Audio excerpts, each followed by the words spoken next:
ગીર સોમનાથથી સમાચાર મળી રહ્યા છે કે જ્યાં સંભવિત વાવાઝોડાના કારણે દરિયામાં કરંટ જોવા મળ્યો।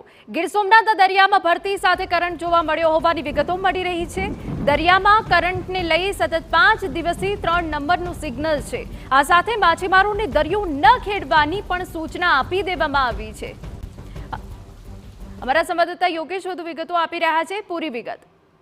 जी हवामान विभाग द्वारा छेल्ला કેટલાય દિવસથી સમગ્ર દરિયા કિનારા વિસ્તારમાં એલર્ટ જાહેર કર્યું હતું। ત્યારે ગીર સોમનાથમાં વેરાવળ ખાતે જે પોર્ટ વિભાગ છે એમાં 3 નંબરનું ભય સૂચક સિગ્નલ લગાવાયું છે। દરિયાની અંદર કરંટને કારણે 2 ફિશિંગ બોટોમાં પણ ખાસી નુકસાની જોવા મળી હતી। બોટો પલટી હતી અને એમના ખલાસીઓને બચાવાયા હતા। તંત્ર દ્વારા સમગ્ર ગીર પંથકની અંદર અને આ ગીરના દરિયા કિનારાથી કોઈ પણ માછીમારોને દરિયો ન ખેડવા માટે સૂચન પણ કરાયો હતો, જેનો અમલ પણ થઈ રહ્યો છે। ત્યારે હાલ દરિયામાં કરંટ જોવા મળી રહ્યો છે। વહેલી સવારથી ક્યાંક ક્યાંક વરસાદી ઝાપટા પણ શરૂ થયા છે અને દરિયાએ પણ હાલ રૌદ્ર સ્વરૂપ ધારણ કર્યું છે। જી બિલકુલ, તો દરિયામાં કરંટને લઈ સતત 5 દિવસથી 3 નંબરનું સિગ્નલ યથાવત છે।